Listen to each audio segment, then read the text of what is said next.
بعد از سلام و آرزوی تندرستی برای همه دوستان و غیر دوستان، آشنایان و غیر آشنایان، باز دست به دامن حکیم توت شدم.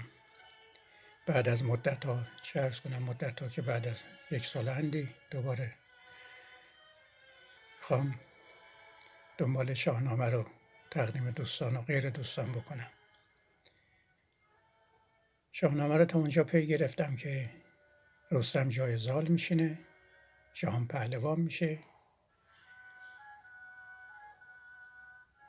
کیقوباد رو میارن شاهش میکنن، کیقوباد میمیره، پسرش کیکاووس که تو اوستا گشتاسپ نامیده میشه، تو اوستا فرد نیکیه ولی تو شاهنامه چندان نظر لطفی حکیم طوس به اون نداره. اونم به خاطر اینه که تو اوستا ظاهرا اولین شاهیه که زرتشتی میشه و مددکار زرتشت، ولی تو شاهنامه یه همچین خبری نیست. تو شاهنامه تمام کاراش خودرأیی و خودسری، هر وقتم که دچار بلا میشه دست به دامن زال و خاندان نریمان رستم میشه و بعد از اینکه دستش اللهی در میاد بیرون، نمک نشناسی رو پیش میگیره و مانند همه شاهان و دیکتاتورها قدردان اونایی که روز سختی کمکش کردن نبود و نمیشه.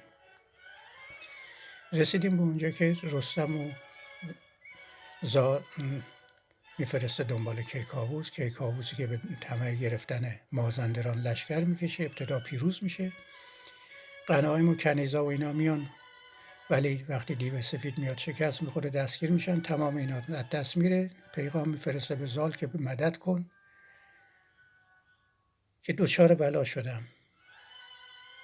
زال با اینکه دل خوشی از کیکاووس نداره، به خاطر مسائل کشور و مردم به رستم میگه از رخش و زین کن، برو سمت این مازندران. رستم هم جوونه و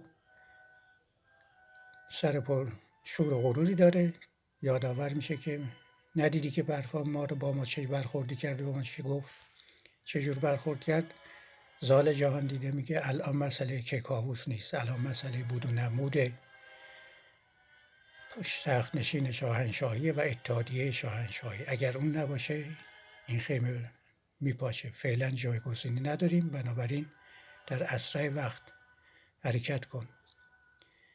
رستم هم قانع میشه و راهی مازندران میشه که امروز روز ما از منافع ملی میگیم، با اینکه دل خوشی از خیلی از دولت مردان جمهوری اسلامی نداریم، ولی فعلا این خیمه رو این ستونی که ما دل خوشی ازشون نداریم پابرجاست. برای منافع ملی باید یک چشممون رو در مقابل ندونم کاریا و بعضا هم دانسته کاریا و عمد کردن رو ببندیم، تلاش کنیم که دوباره تکرار نشه.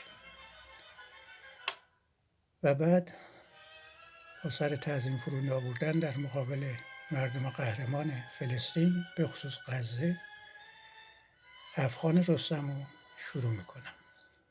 هفت‌خوان رستم. شروع سفر رستم برای نجات کیکاووس از بند پادشاه مازندران و دیو سفید پس از رسیدن پیک کیکاووس به زابل، تأکید زال به این امر که در این روزها کیکاووس میخ پیوند اتحادیه سرزمینی است که مرکزیت آن ایران زمین است. بنابراین برای حفظ این وحدت و به جان یکدیگر نیفتادن، به اجبار تن به شاهنشاهی کیکاووس داده ایم و میدهیم. که شاه جهان در دم اژدهاست، به ایرانیان بر چه مایه بلاست. اینو دوباره تکرار میکنم، بیت بعدی رو باید دقت کنیم. که شاه جهان در دم اژدهاست، به ایرانیان بر چه مایه بلاست. نشاید بدین کار اهریمنی، که آسایش آری وگر دم زنی. زال با این استدلال رستم جوان زخم زبان خورده از کیکاووس را مجاب کرده برای نجات کیکاووس راهی مازندران میکند. رستم هرچند از خودرأی کیکاووس در مقابل نظر شورای اشراف سخت خشمگین است. با این وجود جواب زال را چنین داده و راهی سفر می‌گردد. چنین پاسخش داد رستم که راه دراز است و من چون شوم کینه خواه. از این پادشاهی بدان گفت زال، دو راه است هر دو به رنج و وبال. یکی از دو راه آن که کاووس رفت، دگر کوه و بالا و منزل دو هفت. پر از دیو و شیر است و پر تیرگی، بماند بدو چشم از آن خیرگی. تو کوته بگزین شگفتی ببین، که یار تو باشد جهان آفرین. رستم با این که گفته‌های بزرگان گذشته دانسته به پیشواز مرگ رفتن را عاقلانه نمی‌داند، با این حال من جان خود را فدا در این راه می‌کنم. از پدرش زال خداحافظی می‌کند. چنین گفت رستم به فرخ پدر، که من بسته دارم به فرمان کمر. ولیکن به دوزخ شمیدم به پای، بزرگان پیشین ندادند رای. که هست که این روزا هم که ماه محرم است و عاشورای گذروندیم، که روایت هست که به حسین هم میگن مگر نشنیدی که روایت هست که خودتو با دست خودت به هلکه و مهلکه ننداز، که اونم در جواب میگین در رابطه با من نیست این آیه‌ای که میگین. برای من اومده با دست خودت برو جلو. البته اینا همش روایت است. ولیکن به دوزخ شمیدم به پای، بزرگان پیشین ندیدند رای. همان از زن خویش نابوده سیر، نباید کسی پیش درنده شیر. کنون من کمر بسته و رفته گیر، نخواهم جز از دادگر دستگیر. تن و جان فدای سپهبد کنم، طلسم دل جاودان جادوان بشکنم. هر آن کس که زنده است ز ایرانیان، بیارم ببندم کمر بر میان. رستم در ادامه با نام بردن از پهلوانان مازندرانی وعده از میان بردن همه آنها را به زال و جمع داده پار در رکاب میگذارد. فردوسی به عمد رودابه را وارد میدان میکند تا سایه مهر مادری را همیشه و همه جا بالای سر فرزندان نشان داده باشد. رودابه مادر است و نگران حال فرزند خود. رستم با دیدن اشک مادرش رودابه اشک رستم هم به پهنای صورت جاری می شود. در نزد فردوسی نشان دادن احساسات انسانی از هر کسی می خواهد باشد، حتی رستم داستان، کار نکوهیده قلمداد نمی شود.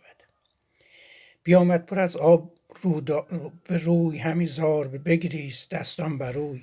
بدو گفت که مادر نیکخواه، نبگزیدم این راه بر آرزو. مرا در غم خود گذاری همی، به یزدان چه امید داری همی. چنین آمدم بخشش روزگار، تو جان و تن من به زنهار دار. به بدرود کردنش رفتند پیش، که دانست کش باز بیند به پیش. رستم و ماجراهای پیش روی رستم که تو هفخان پیش میاد.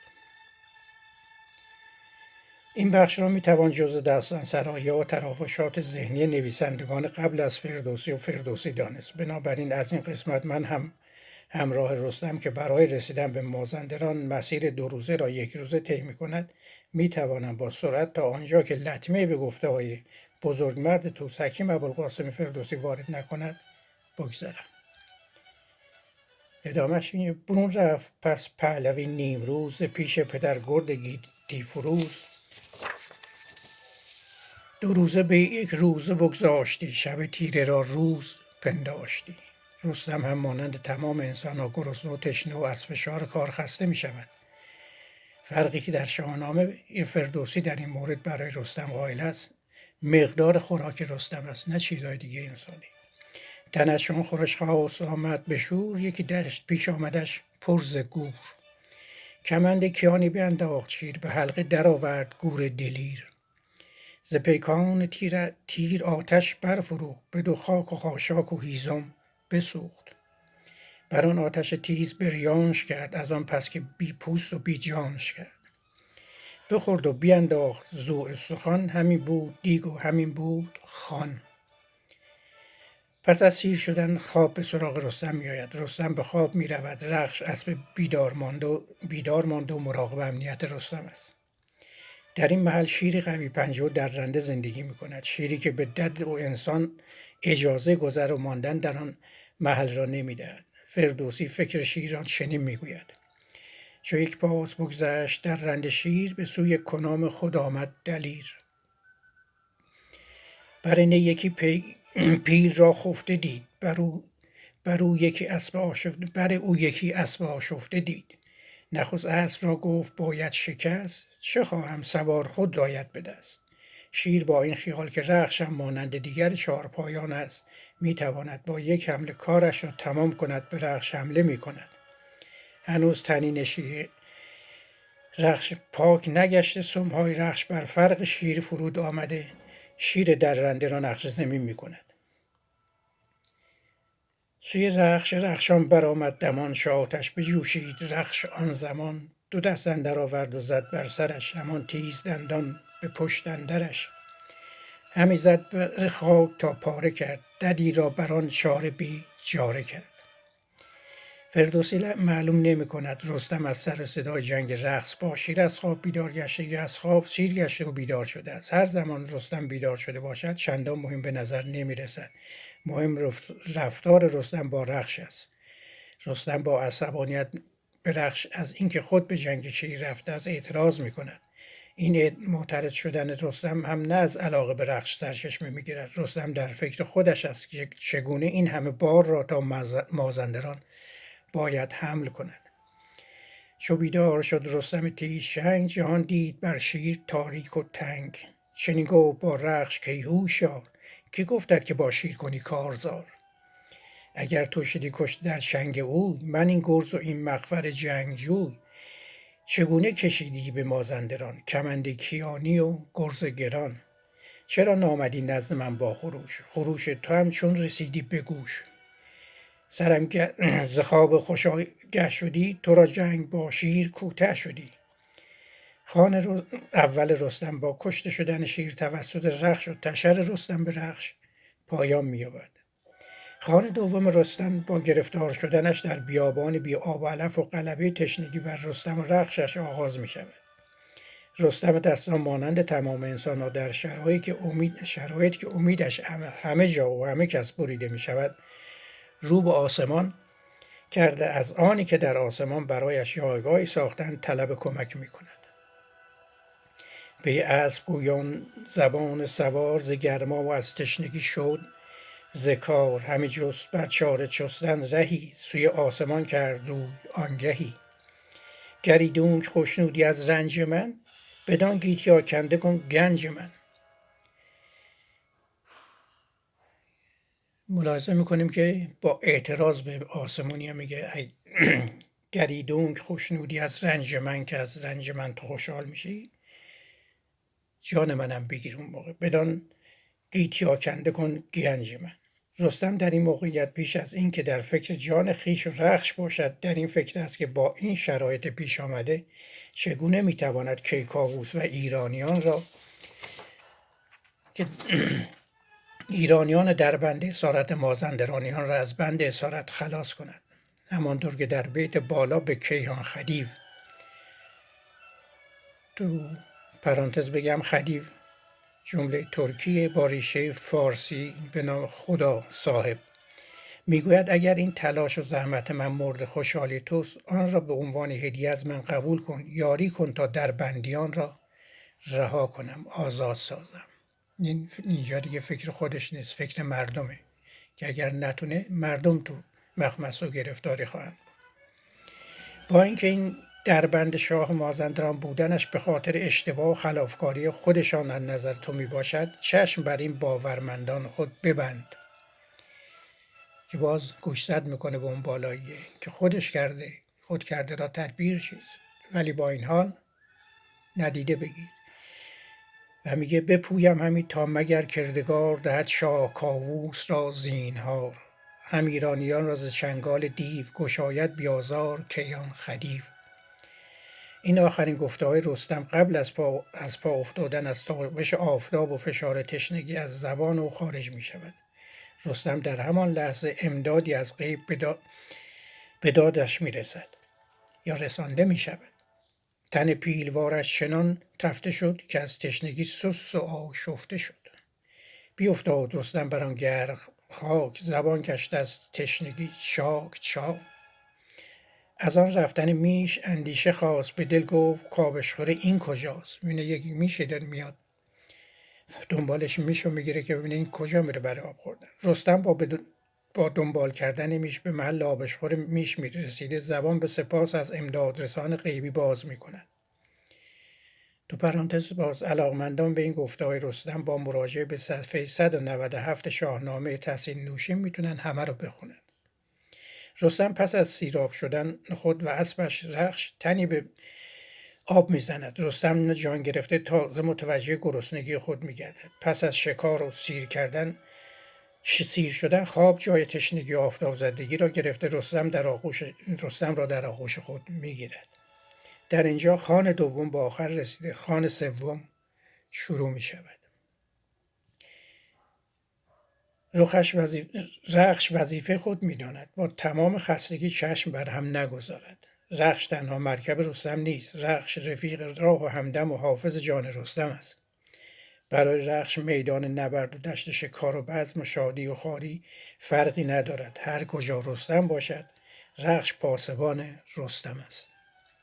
در این چمنزار نیز رخش چهار جانب دشت را زیر نظر دارد. هوا تاریک می شود. اژدهایی از میان بوتا سر بیرون آورده قصد جان رستم را دارد. رخش عصبانیت و حرفهای رستم را به یاد دارد. در هنگام خطر مرا صدا کن. رخش بالای سر رستم رفته سم بر زمین میکوبد و شیه سر داده رستم را بیدار می کند. رستم چشم باز می کند. اژدها نظرها غایب می گردد. رستم چیزی نمی بیند. با خواب دوباره رستم اژدها از مخفیگاه خود بیرون می خزد. رخش این بار هم رستم را بیدار می کند. باز موش و گربه بازی اژدها با رستم شروع می شود.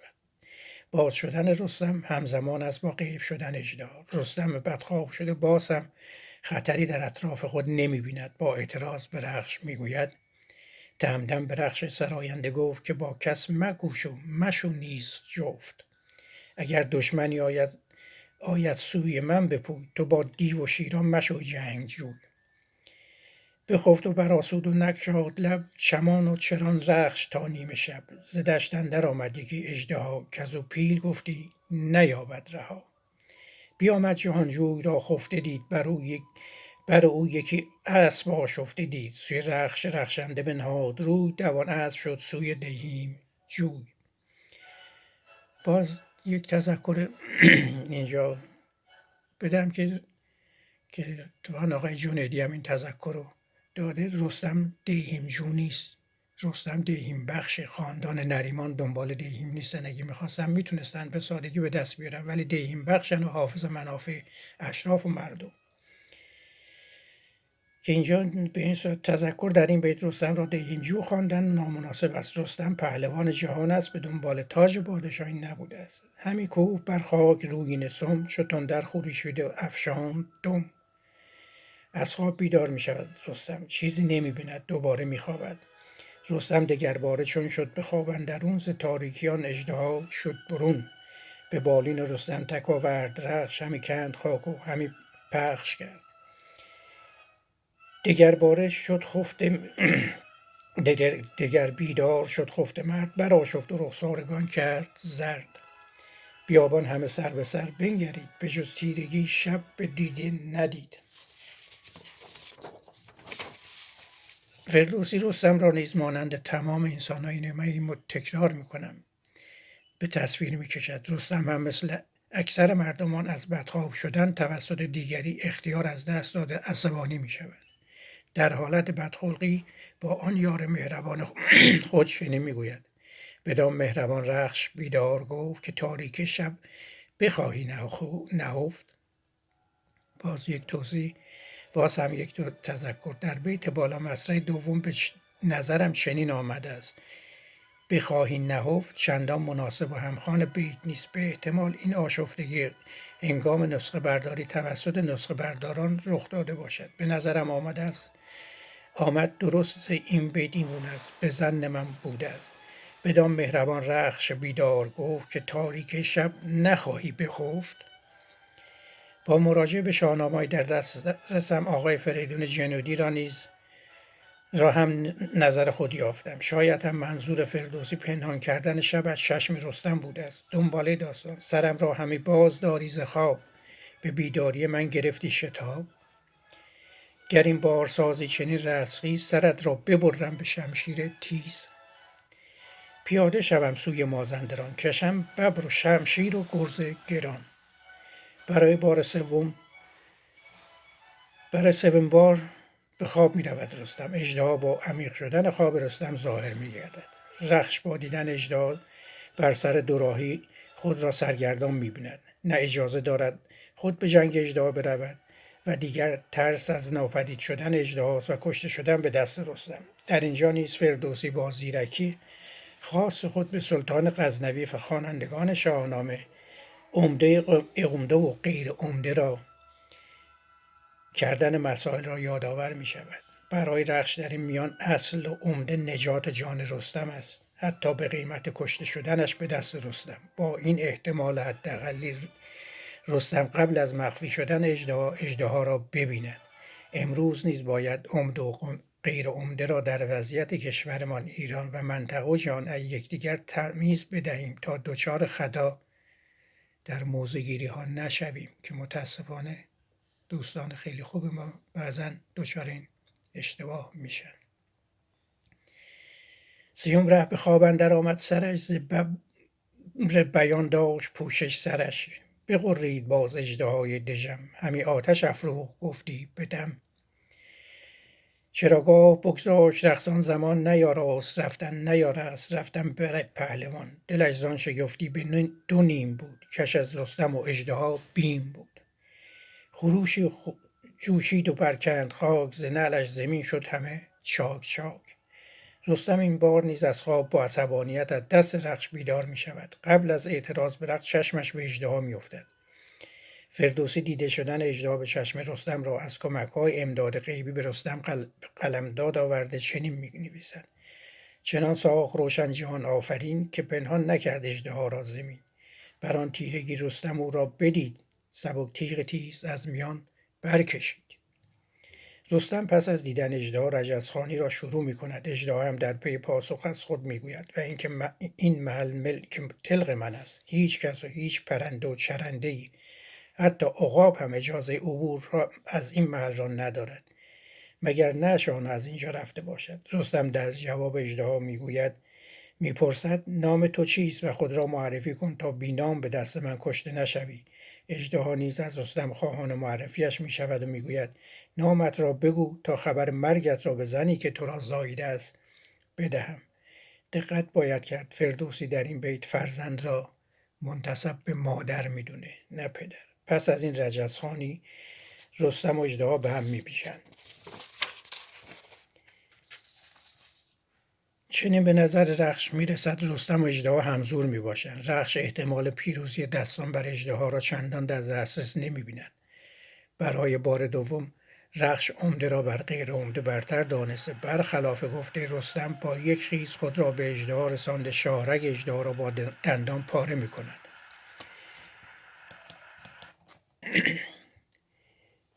اژدها از درد به خود میپیچد. رستم از فرصت به دست آمد استفاده کرده با شمشیر سر از تن اژدها جدا میکند.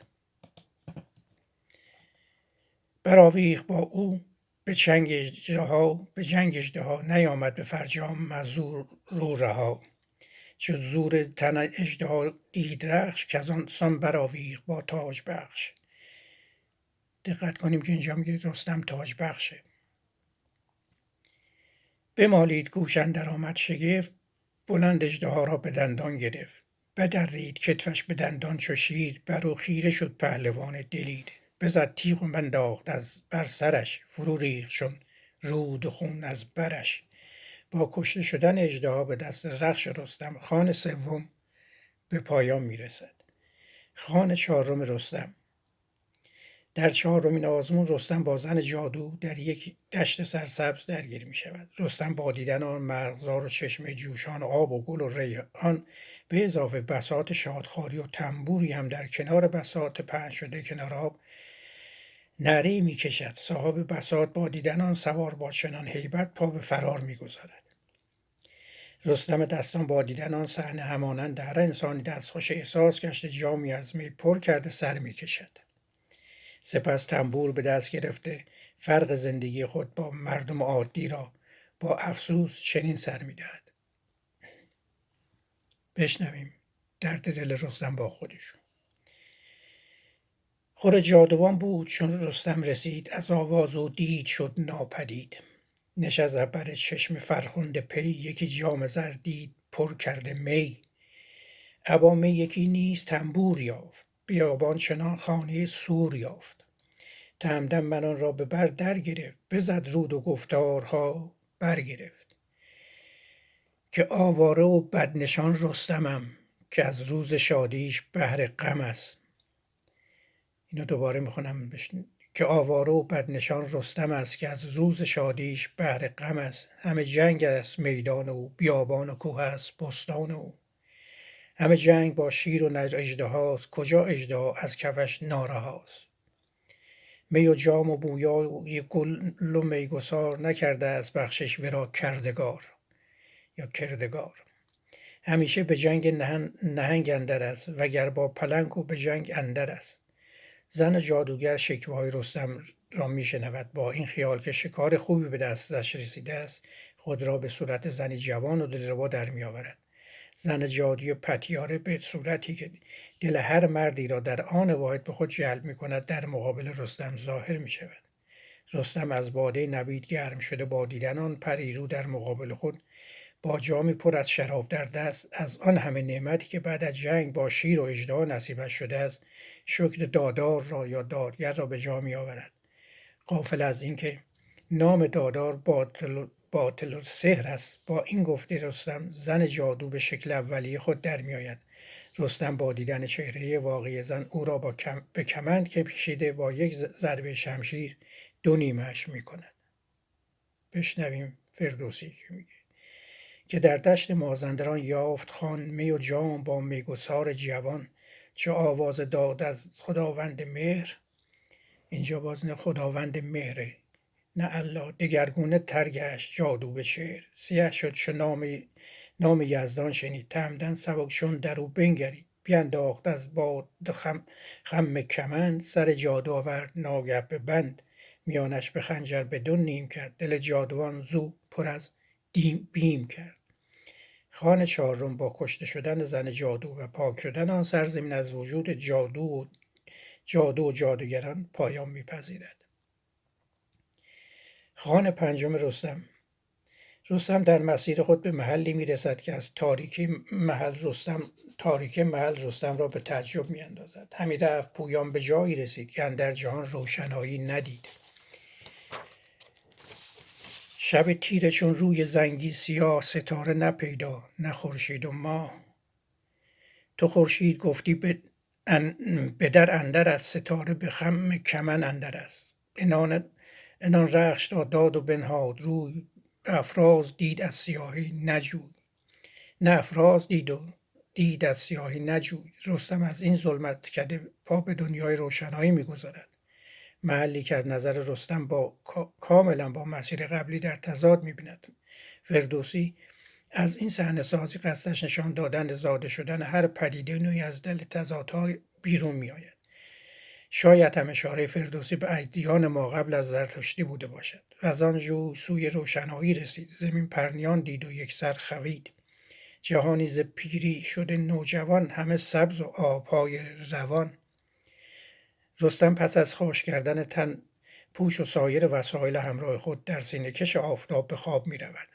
رخشم مشغول چرا در خوید که معنیش میشه گندمزار می شود. در این حال مانند هر لحظه در خواب بودن رستم مراقب امنیت رستم است. این کشتزار هم مانند تمام مزارع مراقبی دارد. دشمن با دیدن اسب در حال چریدن خوید با چماقی که معمولا دشتبانها و چوپانان در دست دارند ضربه به رستم میزند. سوی رستم آمد و رخشش بنهاد روی، یکی چوب زد گرم بر پای او. رستم سیر ناگشته از خواب میپرد. دشتبان با تندی و پرخاش به رستم میگوید: چو از خواب بیدار شد پیلتن، بدو دشتبان گفت کای اهرمن، چرا اسب بر خود بگذاشتی، بر رنج نابرده برداشتی. ز گفتار او تیز شد مرد هوش، بجست و گرفتش یکایک دو گوش. مرد هوش را در این بیت به اتفاق نسخه برداران هم نظرند، همه نسخه برداران هم نظرند، چند نفری هوش را همخوان با مصرع نمیدانند، از جمله آقای فریدون و جنیدی. من هم با برداشت آقای جنیدی هم رأی می باشم، مگر اینکه در زمان فردوسی هوش معنی دیگری بغیر از آنی که ما امروز از آن درک میکنیم افاده میکرده است. شاید هم منظور فردوسی به هوش آمدن رستم از گیجی و خواب بوده باشد. در این مورد هم با حدس و گمان راه به جایی نخواهیم برد. رستم بدخواب شده با شنیدن درشتی دشتبان اختیار از دست داده، برای ادب کردن آن بینوا دو گوش او را با یک حرکت کنده کف دستش میگذارد. مرد دشتبان هم مانند تمام مردم غیر اشراف نامی ندارد. دو گوشه کنده شده در دست و خون ریزان به سراغ پسر جوان پهلوانی برای شکایت از رستم می رود. آن جوان در این بیت اولاد خوانده می شود که مشخص نمی کند از اولاد فرزندان مرد دو گوش کنده شد می باشد یا نام او اولاد است. سبک دشتبان گوش را برگرفت، غریوان و مانده ز دست رستم در شگفت. بدان مرد اولاد بود پهلوان، یکی نامجوی و دلیر و جوان. بشد دشتبان پیش او با خروش، پر از خون به دستش گرفته دو گوش. بود گفت مردی چو دیو سیاه، پلنگینه جوشن از آهن کلاه. همه دشت سر تا سر اهریمن است، وگر اژدها خفته در جوشن است. مرا دید برجست و یافه نگفت، یافه یعنی بیهوده و فحش دادن. دو گوشم بکند و همونجا بخفت. اولاد جوان جویای نام با همراهانش رای کشتزار می شوند تا این اژدها را دیده حق آن را کف دستش بگذارند.